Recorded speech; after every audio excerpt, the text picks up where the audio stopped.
Most people are aware of common phobias, like being afraid of heights or flying in a plane.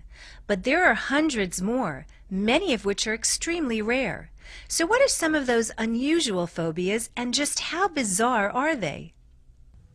Any phobia is a type of anxiety disorder characterized by an intense, irrational fear of a particular situation, object, or animal.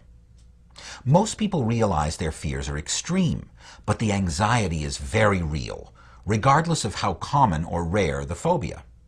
Food-related phobias include the fear of garlic, alliumphobia, fear of vegetables, lachanophobia, fear of meat, carnophobia, and even the fear of food itself, sebophobia.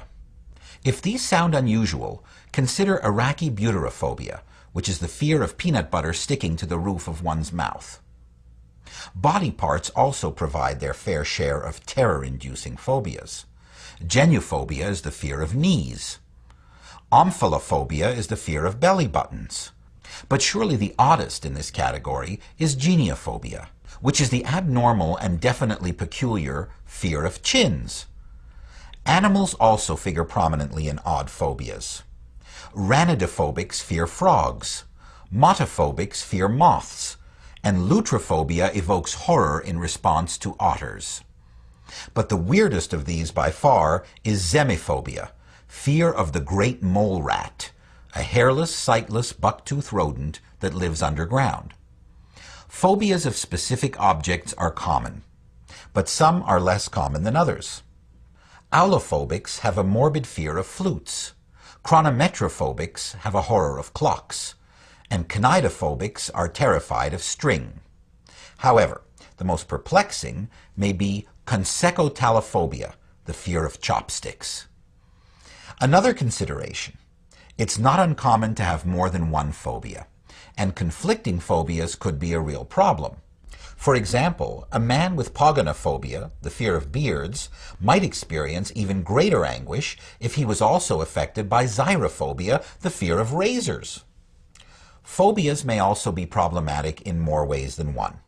For instance, Vestiphobics, who have a morbid fear of clothing, most certainly experience major issues beyond the fear itself.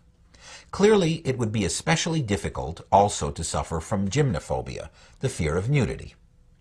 Other phobia combinations might actually come in handy. The anablephobic, who's afraid of looking up, might not have a huge problem with Nepophobia, the fear of clouds, or astrophobia, which is the fear of stars. Another odd phobia, which may not be so odd, but bears mentioning, is penthorophobia, an intensely disabling fear of one's mother-in-law. Honorable mention for the weirdest phobias also goes to Pteronophobia, the fear of being tickled by feathers, Helminthophobia, the fear of being infested with worms, and Blenophobia, the fear of slime. Most phobias can be successfully treated. If you or someone you know is affected by phobias, consult a mental health professional.